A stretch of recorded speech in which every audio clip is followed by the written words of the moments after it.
ब्रेकनंतर पुन्हा एकदा आपल्या सगळ्यांचं स्वागत आणि आता बातमी ती म्हणजे युरोपमधला कोरोनाचा धोका आता वाढतच चाललेला आहे। इटलीमध्ये रविवारी 651 नागरिकांचा मृत्यू झालेला आहे, तर इटालीतील आतापर्यंत 5474 नागरिकांनी कोरोनामुळे आपला जीव गमावलेला आहे।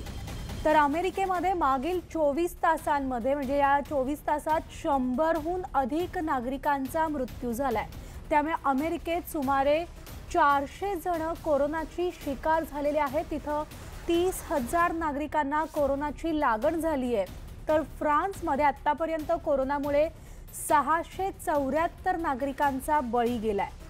जगभरामध्ये कोरोनामुळे जीव गमवावा लागलेल्यांची संख्या 14,000च्या पुढे गेली आहे। तर जर्मनीमधल्या पंतप्रधान अँजेला मार्केल यांनी सेल्फ क्वारंटाईन केलंय।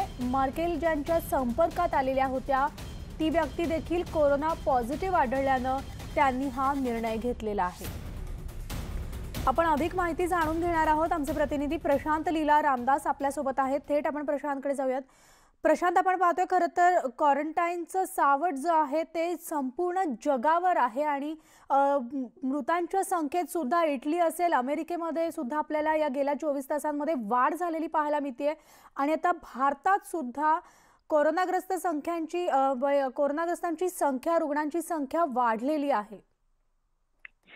बरोबर आहे। ज्या पद्धतीने जगभरात कोरोनाग्रस्तांची संख्या वाढत आहे आणि महत्त्वाचं म्हणजे जर बघितलं तर जगात जसा आपण उल्लेख केला 14,000पेक्षा जवळपास मृत्यू झालेले आहेत आणि जवळपास 3 लाख लोकांच्या पुढे यांच्या सगळ्यांच्या चाचण्या झालेल्या आहेत आणि त्या सगळ्या चाचण्या सकारात्मक म्हणजे पॉझिटिव्ह निघालेल्या आहेत आणि त्यामध्ये जवळपास 93,000 लोक जे आहेत ते बरे देखील झालेले आहेत। पण गेल्या 24 तासामध्ये इटलीमध्ये जवळपास 651 जसा उल्लेख आपण केला या लोकांचा मृत्यू झालेला आहे।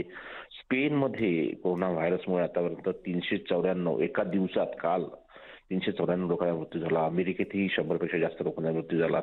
जर्मनीच्या चान्सलर ज्या पंतप्रधान असतात त्यांना त्यांच्या वैद्यकीय जो चिकित्सक त्याला देखील कोरोना व्हायरस पॉझिटिव्ह निघालेला आहे, कारण की तो संपर्कात आला होता। त्यामुळे खास करून बघितलं जर्मनीच्या पंतप्रधानांनी स्वतःला सेल्फ क्वारंटाईन करून घेतलेले आहे।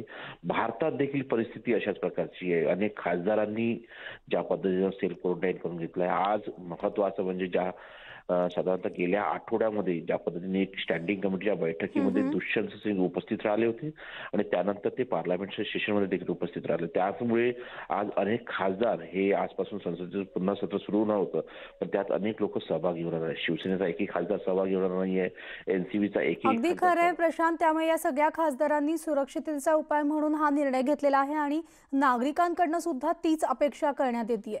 या सगळ्या घडामोडी आपण पाहणार आहोत। मात्र बुलेटिनमध्ये आता वेळ झाली एका छोट्याशा ब्रेकवर जाण्यापूर्वी एक महत्त्वाची बातमी सगळ्यांसाठी आहे, मुंबई आणि ठाणेकरांसाठी। कारण मुंबई ठाण्यात आजपासून वर्तमानपत्र अजिबात मिळणार नाहीयेत। मात्र तुम्ही ताज्या बातम्यांसाठी लॉग ऑन करू शकता news18lokmat.com या आमच्या वेबसाईटवर।